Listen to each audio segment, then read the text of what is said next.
My name is Sam Vaknin, and I'm the author of Malignant Self-Love, Narcissism Revisited. Today we will discuss stalkers. Stalkers are not made of one cloth. Some of them are psychopaths. Other stalkers are schizoids, narcissists, paranoids, or an admixture of these unsavory mental health disorders. Stalkers harass their victims because they are lonely, or because it is fun. These are latent sadists. Or because they cannot help it. They are clinging, codependent, or for myriad different other reasons. Clearly, coping techniques suited to one type of stalker may backfire or prove to be futile with another. The only denominator common to all bullying stalkers is their pent-up rage. The stalker is angry at his or her targets and hates them. He perceives his victims as unnecessarily and churlishly frustrating. The aim of stalking is to educate the victim and to punish her. Hence, the catch-22 of coping with stalkers. The standard and good advice is to avoid all contact with your stalker, to ignore him, even as you take precautions. But being evaded only inflames the stalker's wrath and enhances his frustration. The more the stalker feels sidelined, ignored, and stonewalled, the more persistent he becomes, the more intrusive, and the more aggressive. So what to do? It is essential, therefore, to first identify the type of abuser you're faced with. Start with the erotomaniac. This kind of stalker believes that he is in love with you, and that regardless of overwhelming evidence to the contrary, the feeling is reciprocated. In other words, he believes that you are in love with him. He interprets everything you do or refrain from doing as coded messages confessing your eternal devotion to him and to your relationships. Erotomaniacs are lonely, socially inept people. They may also be people with whom you have been involved romantically, your former spouse, a former boyfriend, or even a one-night stand. They could also be colleagues or co-workers. The best coping strategy with an erotomaniac is to ignore him. Do not communicate with him, or even acknowledge his existence. The erotomaniac clutches at straws and often suffers from ideas of reference. He tends to blow out of proportion every comment or gesture of his loved one. So avoid contact. Do not talk to him. Return his gifts unopened. Refuse to discuss with him anything or discuss him with others. Delete his correspondence. Then there is a narcissistic stalker. He feels entitled to your time, attention, admiration, and resources. He interprets every rejection as an act of aggression, which leads to a narcissistic injury. He reacts with sustained rage and vindictiveness. He can turn violent because he feels omnipotent and immune to the consequences of his actions. Your best coping strategy with a narcissistic stalker is to make clear that you want no further contact with him and that this decision is not personal. Be firm. Do not hesitate to inform him that you hold him responsible for his stalking, bullying, and harassment, and that you will take all necessary steps to protect yourself. Narcissists at base are cowards and are easily intimidated. Luckily, they never get emotionally attached to their prey, and so they can move on with relative ease. Then there is the paranoid stalker. This is by far the most dangerous of the lot. He lives in an inaccessible world of his own making. He cannot be reasoned with. He cannot be cajoled. He thrives on threats, anxiety, and fear. He distorts every communication to feed his persecutory delusion and enhance his anxiety. The paranoid's conduct is unpredictable, and there is no typical scenario. But experience shows that you can minimize the danger to yourself and to your household by taking some basic steps. If at all possible, put as much physical distance as you can between yourself and the paranoid stalker. Change address, phone number, email account, cell phone number, enlist the kids in a new, different school. Find a new job, get a new credit card, open a new bank account, move states if you have to.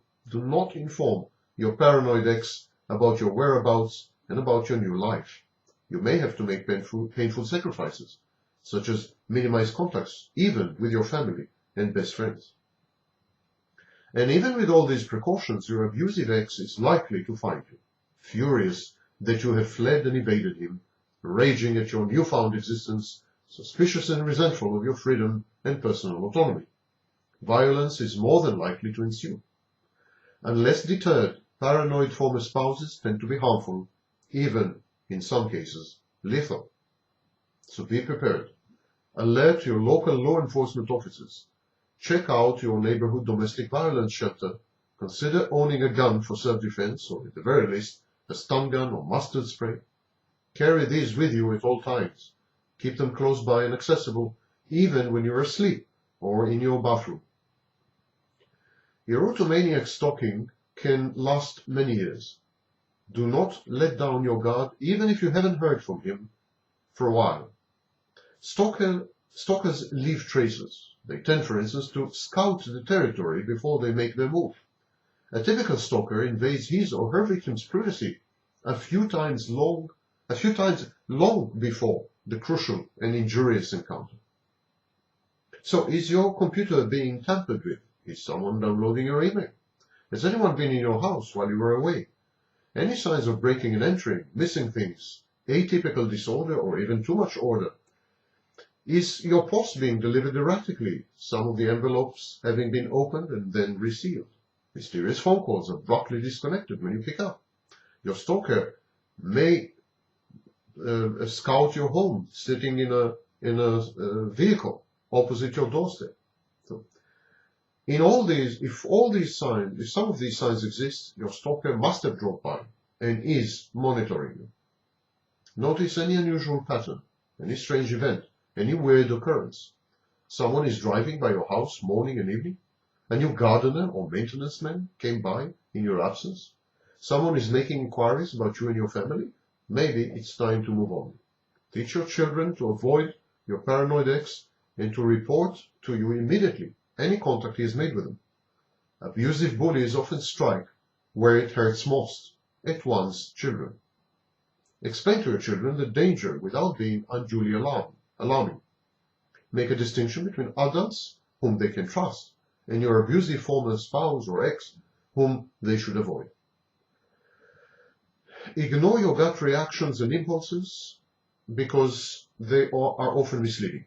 Sometimes the stress is so onerous and so infuriating that you feel like striking back at the stalker. So don't do it. Don't play his game. He is better at it than you are and is likely to defeat you.